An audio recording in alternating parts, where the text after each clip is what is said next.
Olá, boa tarde, pessoal do Instagram. Como é que vocês estão? Hoje a nossa live vai falar de algo que eu amo profundamente, que é o sentido da vida e como que conhecer essa técnica do sentido da vida trouxe sentido para minha existência. E quem me apresentou isso foi a Simone Guedes e eu trouxe ela aqui para bater um papo com a gente. Vamos lá começar as nossas... Liberando a entrada dela aqui. Você que tá chegando aí já vai me falando se a conexão tá boa, se você tá me vendo. Nossa, deu certo, chegamos! Conseguimos! Que Oi, coisa oi! boa! Que Bora alegria! falar!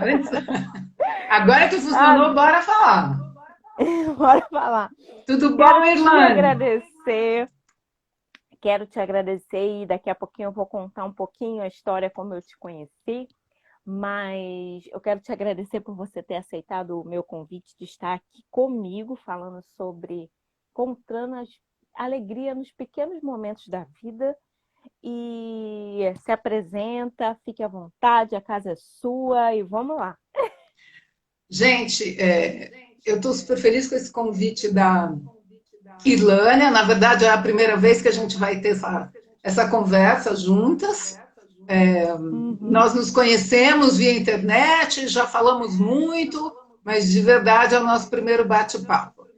E legal estar aqui com o público dela, com o pessoal que acompanha o trabalho da Irlânia, que é muito lindo. Eu também sou fã dela, acompanho bastante. Bom, eu sou Simone, eu sou sagitariana, sou muito curiosa, adoro gatos, sou pedagoga, me defino como uma educadora antes de mais nada.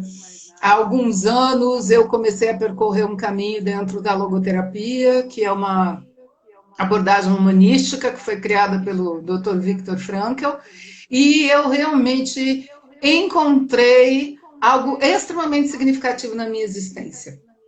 E Viktor Frankl fala exatamente disso na logoterapia. Ele fala do encontrar o sentido na vida. E essa teoria veio de acordo, veio responder a muitas perguntas que eu tinha na vida.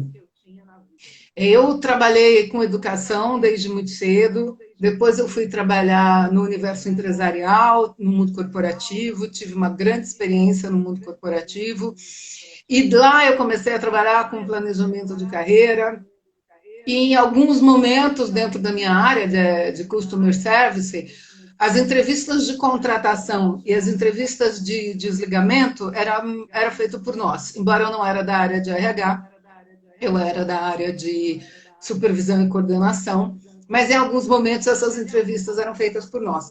E nós trabalhávamos, eu trabalhava num banco, numa multinacional, um banco americano, que era, assim, foi de longe o melhor emprego que eu tive na minha vida, remunerava muitíssimo bem os funcionários, tinha um fantástico plano de carreira, um pacote de benefícios sensacional.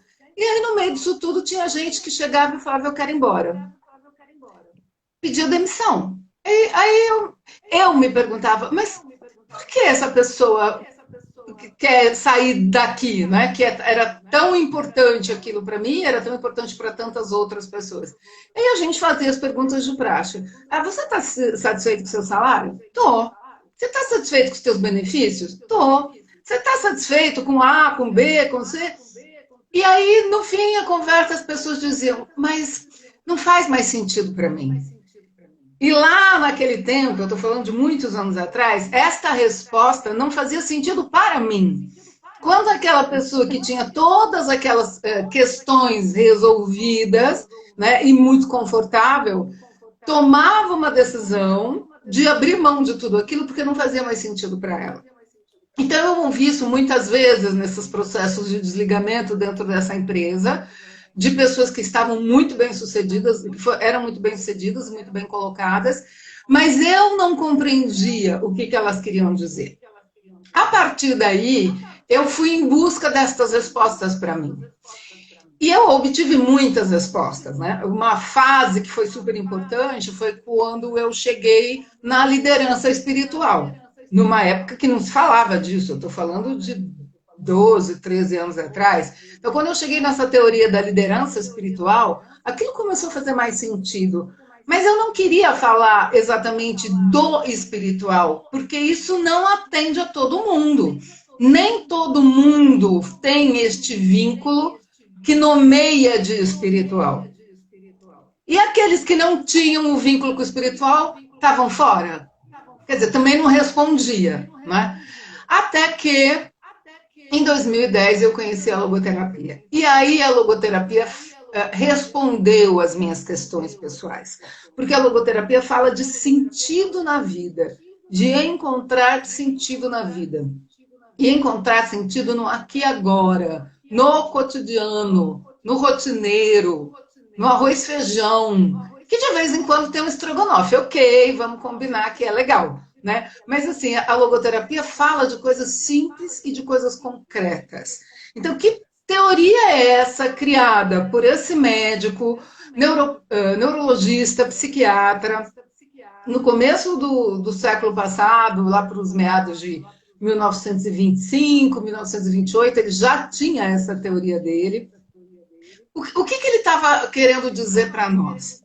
Do que se trata, então, esse sentido de vida que é do cotidiano, que é do aqui e agora, que é absolutamente concreto? Eu comecei a estudar tudo isso e realmente fez sentido para mim. Começou a responder as minhas questões. E eu decidi tomar isso como meu propósito de vida, trabalhar firmemente com a logoterapia e desenvolvi então, o que eu chamo de coaching logoterapêutico, que é muito similar ao coaching existencial. Bom, o que a logoterapia fala? Em primeiro lugar, você é uma pessoa que tem liberdade para escolher. Mas escolher o quê? Qual é essa liberdade que a logoterapia propõe? Né? É uma liberdade muito pé no chão, é uma liberdade muito concreta e é uma liberdade que está contextualizada com os fatos. Então, nós não temos como fugir dos fatos. Os fatos são como eles se apresentam. Os fatos são esses que a gente precisa enfrentar. Por exemplo, hoje, nós estamos enfrentando essa pandemia desse coronavírus. É uma coisa que até pouquíssimo tempo atrás era impensável, totalmente imprevisível, mas nós estamos inseridos nesse contexto. É um fato. Nenhum de nós, vivos no planeta Terra, nessa altura do campeonato, pode fugir dessa realidade. Pode fingir que não está acontecendo, né? Porque está acontecendo. Mas qual é a liberdade que a logoterapia diz que a gente tem? É a liberdade de decidir como é que eu vou lidar com isso. A liberdade de decidir que atitude eu escolho tomar frente a essa situação. Agora, como é que eu vou tomar uma atitude frente a essa situação? Primeiro, eu preciso ter total consciência do que eu estou vivendo. Eu preciso ter total consciência daquilo que se apresenta. Então, é uma teoria muito pé no chão. É uma teoria muito centrada, é uma teoria muito focada. É uma proposta bem real, não tem nada de o sentido metafísico, um sentido etérico. Não, é um sentido concreto e real do hoje, do agora. Na medida em que eu me situo, a situação que eu estou enfrentando, o contexto que eu estou vivendo, e me dou conta que eu posso escolher a atitude que eu vou tomar perante isso, eu tenho um mundo de possibilidades à minha frente. Ainda que não seja a possibilidade de mudar, mas a possibilidade de enfrentar isso do jeito que eu achar que é mais adequado para mim. E aí tem uma coisa muito linda que a logoterapia propõe, que é ver as pequenas coisas da vida, ver as pequenas alegrias do dia a dia, ver as pequenas situações em que nós estamos inseridos. E isso é algo que a gente aprende a fazer, é algo que a gente melhora, é algo que a gente desenvolve, é algo que a gente aprimora. Ah, mas nossa, eu não consigo ver nada de bom nessa situação que eu estou vivendo. Eu não consigo sentir alegria nenhuma nisso que eu estou vivendo. Então, vamos aprender a fazer isso. Vamos aprender a, a desenvolver esse olhar para captar as pequenas alegrias do dia a dia. E vamos desenvolver esse olhar, porque isso nos fortalece. A logoterapia fala de fatores protetores. Fator protetor é tudo aquilo que me prepara, me deixa pronta, me deixa forte para lidar com os desafios. Então, ter este olhar de ver as pequenas alegrias do dia a dia e conseguir valorizar essas alegrias do dia a dia é um fator protetor muito poderoso. Porque se eu consigo ver essas pequenas alegrias durante o meu dia, de manhã, na hora do almoço, de tarde, na hora do cafezinho, na hora do lanche, do jantar, à noite, eu passo um dia com muitas pequenas alegrias.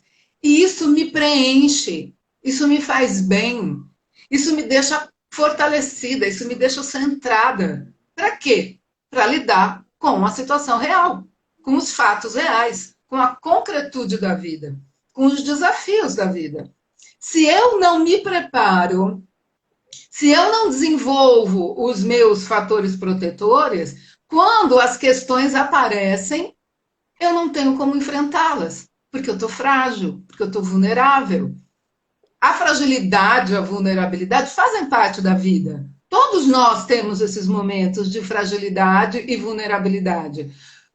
Tá certo, ok, mas como é que eu posso me fortalecer para que isso não me impeça de enfrentar a vida como ela se apresenta? Na medida em que eu começo a descobrir quais são os meus fatores protetores, e fator protetor é uma coisa individual, gente, não funciona. O da Irlânia não é o mesmo que o meu, pode até ser, mas fator protetor de Irlânia é dela. Quem tem que descobrir o que é ela. Fator protetor de Simone é meu. Eu é que tenho que descobrir, eu que tenho que praticar. E fator protetor é alguma coisa que nós precisamos fazer e praticar individualmente. Não é algo que eu precise de outro, não é algo que eu precise de uma situação específica.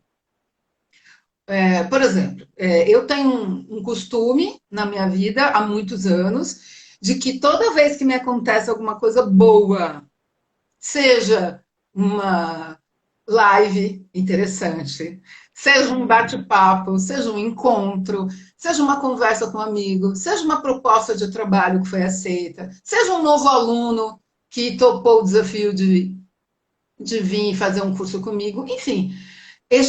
Eu trabalhei muito para ter esse olhar das pequenas alegrias. Isso não apareceu de um dia para o outro, né? Eu não acordei na terça-feira de manhã assim. Isso foi um processo. Mas cada vez que me acontece uma coisa que eu considero boa, que eu considero positiva, eu tenho um ritual, que é tomar meu cafezinho. Se eu estou em casa, como agora, né, eu vou lá para minha linda cozinha, preparo um cafezinho e faço um brinde. Um brinde à vida, um brinde a essa coisa boa que me aconteceu. Eu brindo comigo mesma, em memória de alguém, virtualmente a pessoa capta, energeticamente a pessoa capta. Eu prefiro muito mais quando eu posso circular pelo mundo e eu vou tomar meu cafezinho na Copenhague, que eu adoro tomar meu cafezinho na Copenhague, vem até um bombonzinho. Fica mesmo uma comemoração muito legal, né? Quem me conhece, quem convive comigo, sabe exatamente disso. Agora ela vai na Copenhague tomar café. Pode escrever que vou. Né? Aconteceu uma coisa legal, pode acontecer, pode contar que se eu tiver oportunidade, eu vou fazer esse brinde à vida, esse brinde a mim, esse brinde a essa conquista, esse brinde a essa vitória, mas não precisa ser uma coisa hollywoodiana.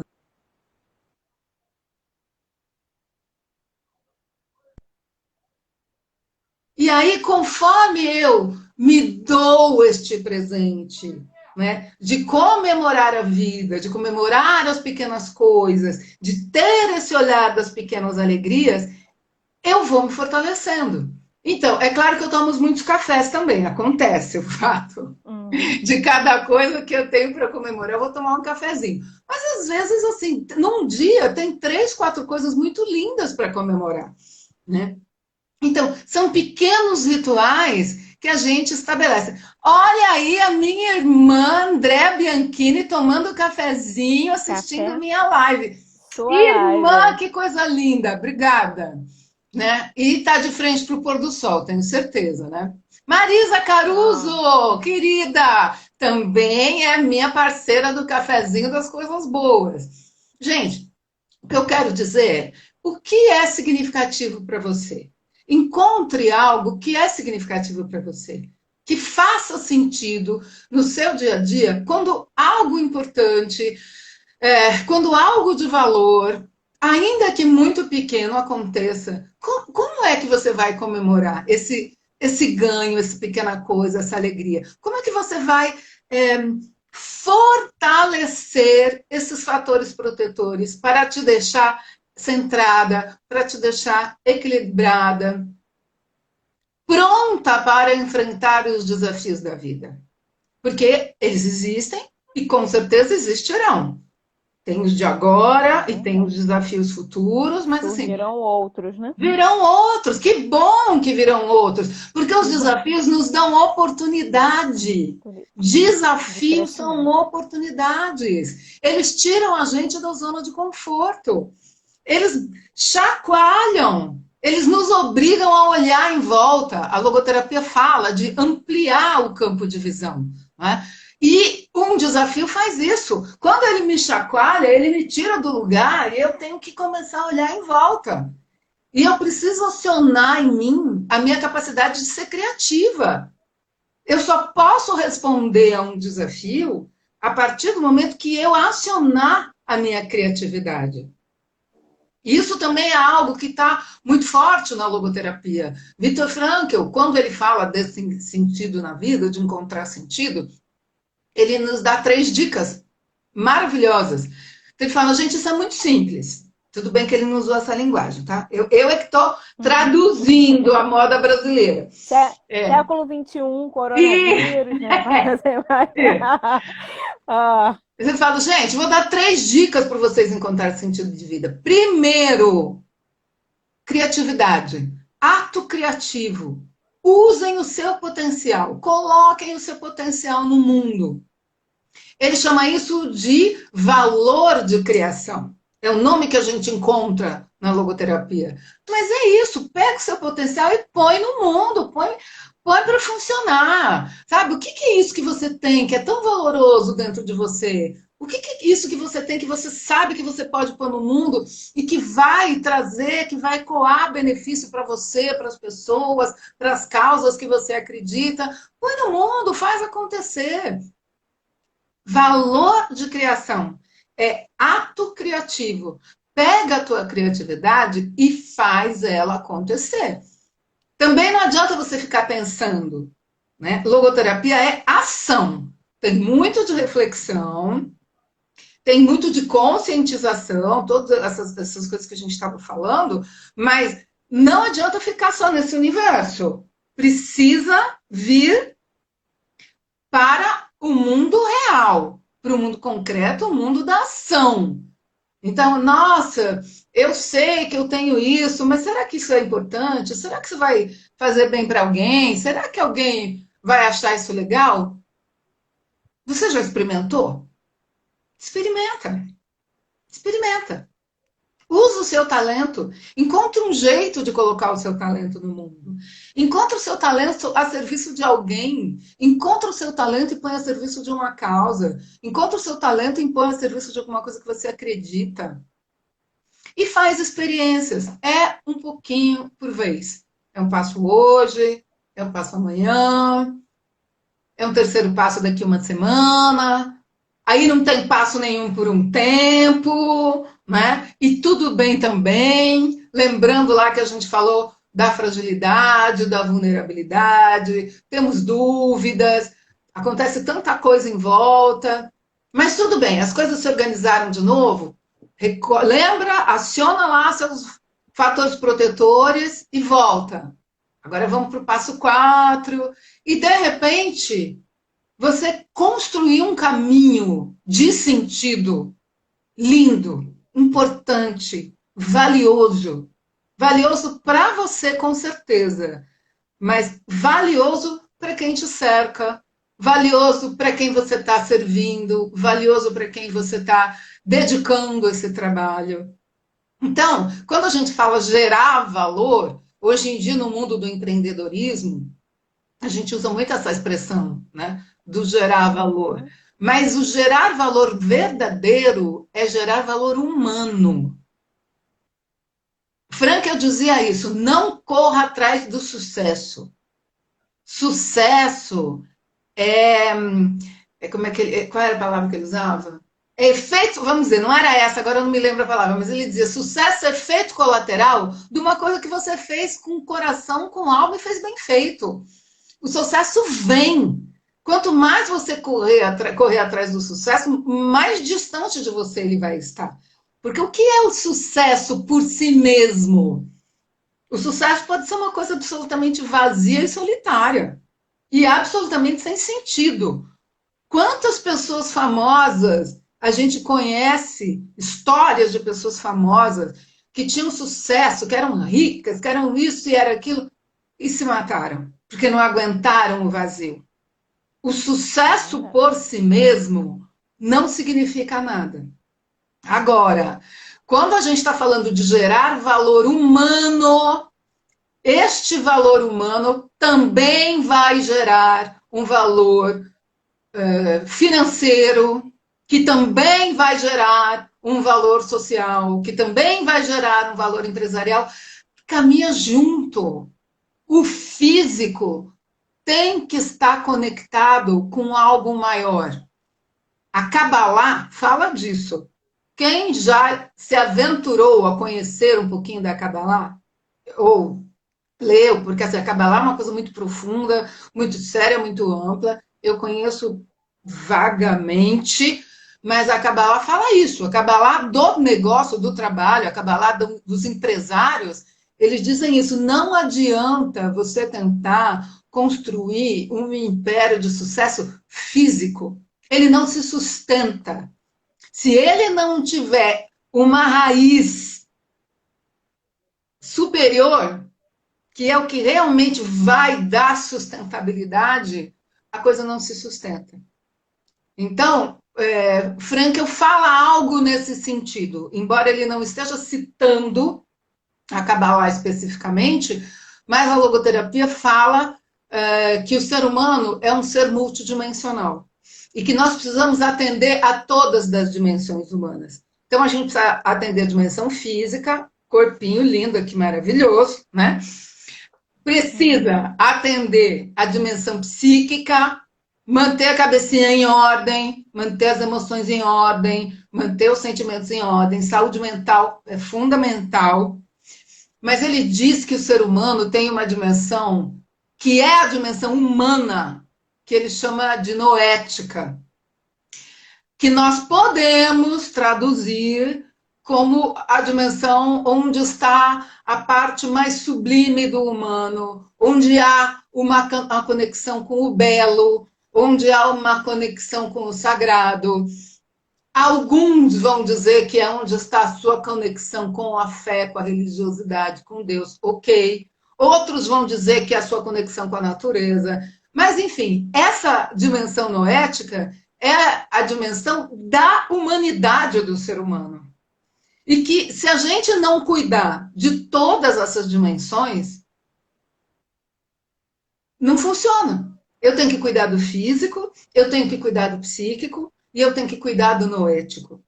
É mais ou menos o que a Kabbalah está nos dizendo. Eu preciso gerar valor material, mas eu preciso gerar valor humano, o verdadeiro valor humano, porque senão as coisas não se sustentam. Então, é mais ou menos um paralelo que eu trago aí entre Kabbalah e logoterapia. Logoterapia. Eu tenho, como eu falei, eu tenho muito a agradecer, né? Eu conheci a logoterapia num sorteio na faculdade. Acho que a Simone vai lembrar É disso. mundão de meu Deus esse! Ah, E aí eu fiquei correndo atrás de logoterapeutas, me colocaram num grupo que tinha 25 mil psicólogos e ninguém. Eu ficava gritando igual o Titanic, a Rose no corredor, alguém, alguém. E aí alguém falou para mim, tem a Simone em São Paulo.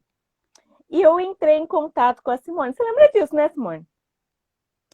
E aí eu falei, Simone, eu não sei nada de logoterapia, mas eu vou ter que apresentar um seminário para a faculdade sobre logoterapia. E aí ela foi me dando os passos, né? E aí eu fui fazendo a minha bibliotecazinha aqui do Victor Franco, e isso trouxe sentido à minha vida. Acabou que em 3 semestres se repetiu esse tema e caiu nas minhas mãos para apresentar. E estamos aqui, né? O que essa teoria trouxe tanto sentido na minha vida a partir de um encontro com a Simone, que me introduziu aí nessa realidade aí do Victor Franco. fico Então eu feliz por sou essa sementinha que eu plantei e que deu muito fruto. muito fruto. E é interessante que ela falou assim para mim: olha, sem me conhecer, né? Eu tenho horário 19 horas, eu posso te dar 1 hora. Eu falei, eu quero. Você lembra disso? E aí a gente conversou por telefone, né? E aí ela foi me explicando como era, o que eu tinha que introduzir, as principais ideias, e aí foi lindo, e eu sou extremamente grata a você. E com isso, a você me apresentou outras teorias, né? Me apresentou a Andrea, eu passei pela cirurgia bariátrica e li o manual dela, mas porque eu vi no seu compartilhar aí, no seu vínculo de amizade. E assim, eu sou muito grata por ter te conhecido, acho que há uns 3 semestres atrás, e como que trouxe sentido à minha vida isso, né? Queria que falasse um pouquinho quem é o Victor Franco, né? Então, o Viktor Frankl era judeu, austríaco, nasceu em Viena. Ele nasceu no começo do século XX, viveu durante todo o século XX, ele viveu durante 92 anos, né? E foi um homem que passou pela Primeira Guerra Mundial, quando ele ainda era muito jovem. Depois ele já era adulto, ele passou pela Segunda Guerra. Como judeu, infelizmente, ele foi prisioneiro dos nazistas e teve uma experiência, nem sei o que dizer, vamos dizer, complexa em campos de concentração.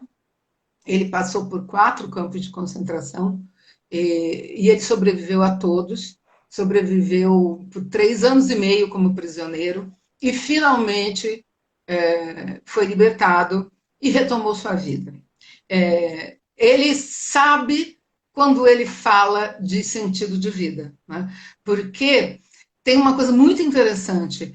A logoterapia já existia quando ele foi para os campos de concentração como prisioneiro, mas lá ele pôde observar o ser humano nas situações limites.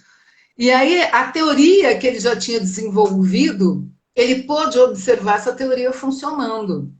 Sobre como é possível encontrar sentido na vida sendo prisioneiro de um campo de concentração nazista. A gente não faz a menor ideia do que é. Não dá para imaginar. Nem que você tenha lido todos os livros, nem visto todos os filmes, não tem como imaginar isso. Mas, né, supondo que a gente consiga chegar a 5% perto da ideia, ele dizia que tinham pessoas ali que encontravam sentido, ajudando alguém, conseguindo um pedaço mínimo de pão para dar para uma pessoa faminta ou doente, enfim, guardando um cigarro para alguém que estava morrendo e que queria fumar o último cigarro. Então, assim, coisas no limite da existência humana, assim, coisas absurdas que a gente não vive nada disso, não chega nem perto. Mas ele fala isso no livro dele, Em Busca de Sentido. as pessoas conseguem encontrar sentido nas situações mais absurdas. O que ele traz para a gente de conhecimento aí? Que é possível encontrar sentido mesmo nas situações muito difíceis, em situações de sofrimento, em situações de adversidade, de conflito. Por exemplo, como o que nós estamos vivendo agora. Ninguém está confortável com essa situação. A gente não sabe nem contra o que nós estamos lutando. Ninguém sabe exatamente que bicho é esse, que vírus é esse, como é que esse negócio funciona, ninguém sabe nada. Mas a gente tem que enfrentar com aquilo que a gente sabe, com aquilo que a gente tem. Então, é um momento de adversidade, de desafio e de imenso desconforto. O que dá para fazer? De novo, o que eu falei no início, a gente tem liberdade para decidir como agir. Como você vai enfrentar essa situação? Você vai se envolver em campanhas sociais? Você vai procurar ajudar as pessoas que estão numa situação mais vulnerável? Você vai se envolver em campanha do vizinho amigo? Você vai ajudar a sua vizinha do quinto andar, que é uma senhorinha que vive sozinha, que tem 80 anos, é do grupo de risco e não tem família? Não sei, o que você vai fazer? Você vai fazer um plantão de atendimento emergencial psicológico? Você vai ajudar num projeto de escuta? Você vai costurar máscara para doar para quem precisa? Ou você não vai fazer nada disso? Não sei, estou dando ideias. Assim, cada um vai encontrar sentido no que é possível.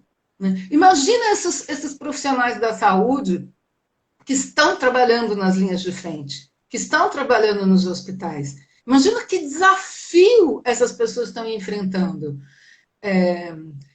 Mais do que nunca, esse olhar para o sentido da existência do aqui e agora precisa ser desenvolvido, para que você encontre um mínimo de sentido em tanto sofrimento que algumas pessoas estão enfrentando. Nem todos estão enfrentando um sofrimento nesse nível, mas muitos estão.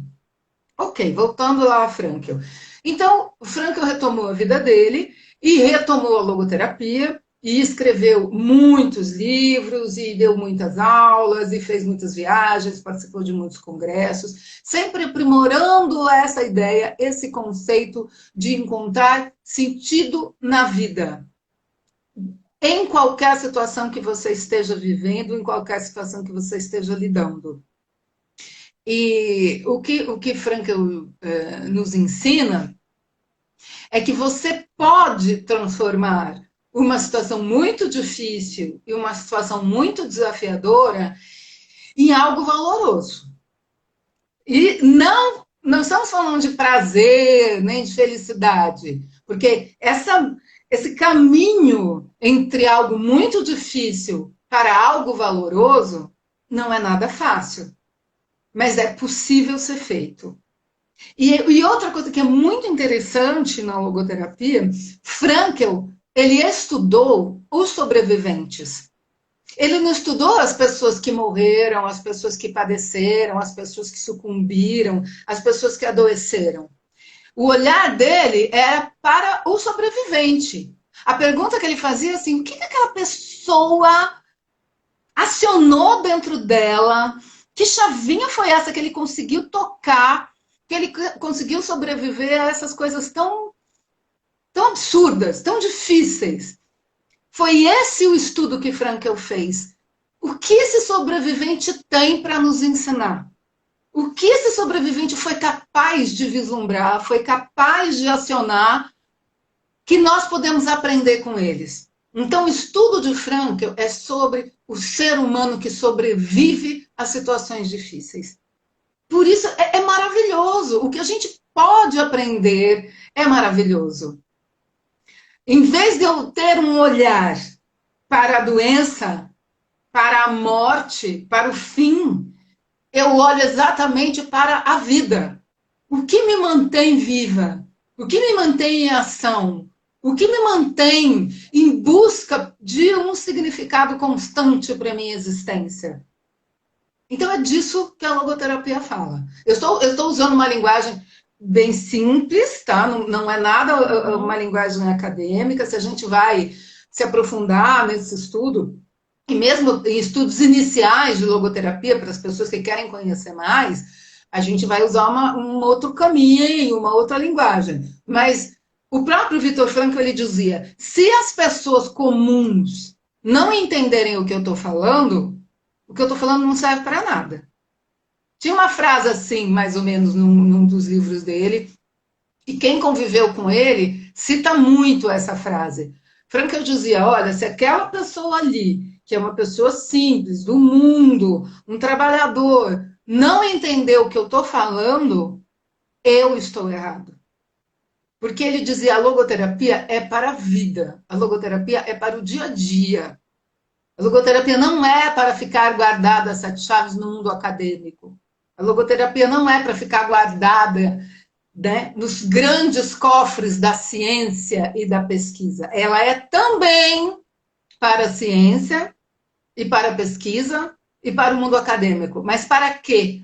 Para que ela possa ser útil a nós, pessoas. Pessoas comuns. Então, essa é a minha proposta na vida. Né? Trazer a logoterapia e os ensinamentos logoterapêuticos para a vida das pessoas comuns.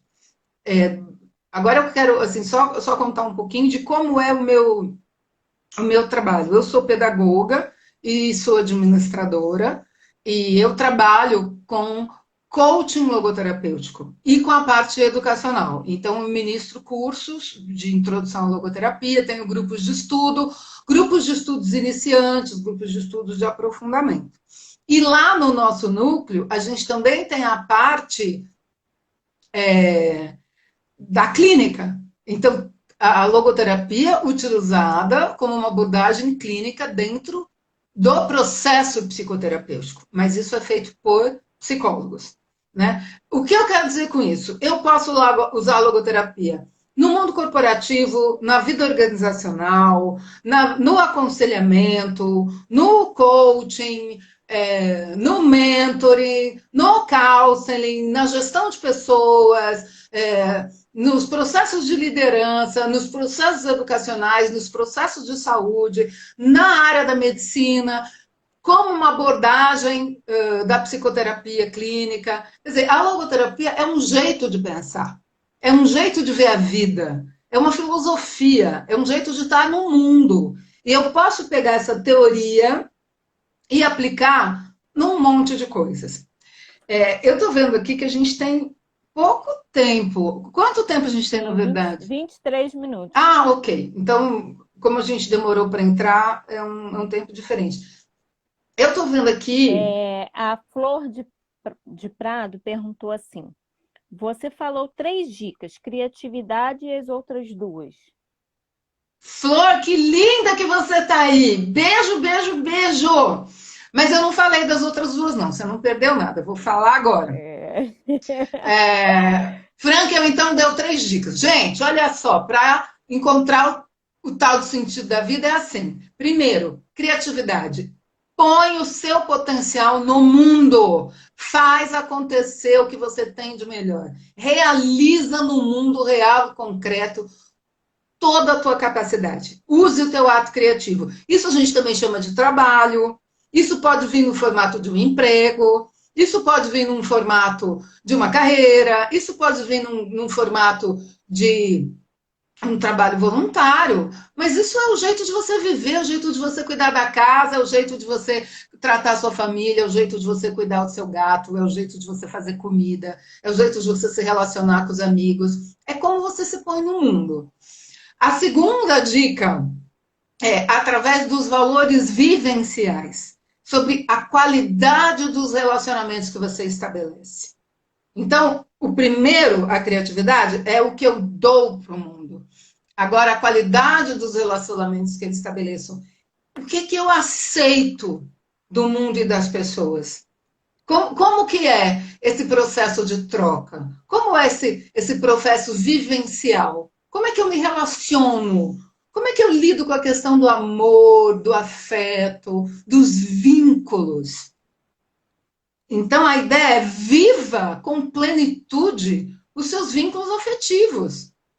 Cria, alimenta, mantém saudável os seus vínculos afetivos, em todos os níveis possíveis. Né? Porque quando a gente fala de sentido do amor, eu não estou falando especificamente de um tipo de amor. Tem relacionamento, né? Né? E o terceiro caminho de realização de sentido é o que nós chamamos valores de atitude, que é exatamente um pouco do que eu estava dizendo. Bom, o problema apareceu, a casa caiu, você está com uma encrenca na vida. O que você decide fazer com isso? Que atitude você decide tomar perante este problema? Que pode ser de qualquer tamanho. Eu posso estar falando desde uma mágoa, né? Desde ter ficado desempregado, desde ficar sem dinheiro, desde ficar sem casa, desde perder alguém que eu amo muito e que morreu, né? Do que eu estou falando? Não sei. Sofrimento não tem medida. Você é que sabe o tamanho da sua dor. Você é que sabe o tamanho do seu sofrimento. A questão é como é que você decide lidar com essa dor e com esse sofrimento. Lembrando do que eu falei lá atrás, somos frágeis, sim, somos vulneráveis, sim, isso faz parte de ser uma pessoa humana. Né? Temos tempos onde nós oscilamos, tem horas que nós estamos lidando melhor com a situação, tem horas que a gente precisa se recolher, tá tudo ok, faz parte. Isso é ser uma pessoa humana. Mas na medida em que eu vou me fortalecendo e vou me focando e vou ficando em equilíbrio, eu começo a ter condições de responder aos desafios que a vida traz. E aí é que entra a minha liberdade de escolha. Né? Mas para isso a pessoa ela tem que se conhecer, né, Simone? Precisa. Precisa se conhecer e precisa estar centrada e precisa estar equilibrada. De novo, eu falo dos valores, dos fatores de proteção. Como é importante você conhecer os seus valores, desculpe, os seus fatores de proteção e pôr em prática. Não adianta você saber, você tem que praticar. É diferente. Então, por exemplo, pergunto para você, você já sabe qual é um dos meus fatores de proteção. Você reconhece algum fator de proteção na tua vida, Irlânia? Ah, sim. Eu amo pedalar. E para mim é sair para ir para o meio da natureza pedalando. E eu, nesse período, estou distante disso, mas eu penso que se eu não... Aquele filme, né, Extraordinário. Se eu não posso estar no lugar, eu posso imaginar onde eu gostaria de estar. Isso. E eu uso isso para me fortalecer e entender que agora não está dando, mas que breve vai dar e eu vou poder usar todo esse potencial. Olha, você está falando uma coisa importantíssima, que era algo que Frankl fazia quando ele era prisioneiro dos campos de concentração nazista, vivendo aquela situação inenarrável, inimaginável para qualquer um de nós. Frankl era alpinista e ele amava fazer escalada. Era a coisa que mais trazia alegria para ele. E quando ele estava no campo de concentração, ele rememorava todas as escaladas que ele tinha feito, porque aquilo era um fator protetor para ele. Era um dos fatores protetores que ele conseguia acionar naquela situação absurda. Então, ele refazia aqueles caminhos. Quantas vezes, assim, eu amo viajar e graças a essa vida abençoada, eu tive a oportunidade de fazer viagens fantásticas. E quantas vezes eu me pego viajando? De novo. Quantas vezes eu me pego lá em Machu Picchu? Machu Picchu foi um sonho de 40 anos. Eu comecei a sonhar em ir para Machu Picchu aos 15. Eu só fui com 55. Eu esperei e sonhei 40 anos por essa viagem. Assim, foi a viagem da minha vida. Mas eu vou muitas vezes para Machu Picchu.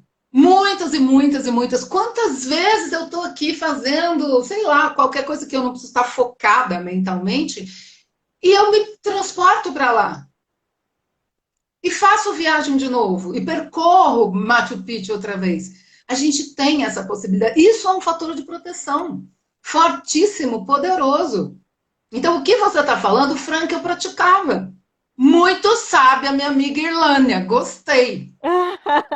Pessoal, Ó, você. quem me introduziu nesse caminho aí foi você. Vamos lá. Linda. O que Foi um bom acontece? Eu encontro, não fiz, foi? Foi um bom foi um encontro. maravilhoso encontro e vale a É, pena ser relembrado. O eu, que que eu acontece? queria, Tem um. eu queria pedir para o pessoal que está aqui, Hum, se vocês conseguem localizar na vida de vocês um fator protetor. E coloquem aí nos comentários. Lembrando que fator protetor é algo que não depende de nada nem de ninguém, que é algo que você pode praticar sozinho, que depende unicamente de você. Por isso, você pode usar esse fator protetor em qualquer situação e em qualquer momento. Então, o que é um fator protetor para cada um de vocês que está participando aqui da live com a gente? a Dançar, a Marlene, Luciene Pé, a Sabadini Leitura. Gente, Marlete Quiroga dançando aqui com a gente. Marlete é do Rio de And... É. Janeiro. Pertinho aqui. É minha prima Andréia. linda. É, A minha irmã virou chefe de cozinha, olha só. Agora ela descobriu o mega talento da vida dela nessa pandemia. Luciane, Amor Incondicional. Psi Bernardeta Mafra. Para mim, o fator protetor é a jardinagem, mexer com a terra, me Olha aí revigora. E que é a lindo. conexão, né? A Flor Cozinhar, também é minha música. prima, falando de música. É. Gente, eu amo as minhas primas. Olha quanta prima linda tá aqui hoje. Marcela, É, praticar Kabbalah. Não sei se você ouviu, Marcela, se você entrou. Eu falei da Kabbalah hoje, daquela lá. aqui. Vamos lá, o que mais? Música. Jardinagem, eu acho que foi todo mundo. Pelo menos para mim não tá rodando mais, não. Então, Peraí, posso fazer? é exatamente isso, gente. O que vocês estão escrevendo aqui são coisas que nós podemos praticar sozinhos a qualquer momento da nossa vida, né? Nós podemos efetivamente realizar, mas nós podemos recordar, refazer, e nós podemos projetar, imaginar, criar. Então, nós podemos viajar no tempo, nós podemos reviver o passado e nós podemos realizar no presente e nós podemos projetar no futuro. E tudo isso Frankel fez. E se vocês lerem o Em Busca de Sentido, a parte do Em Busca de Sentido, que é o primeiro capítulo, onde ele faz assim, vamos dizer, é um pequeno relato autobiográfico,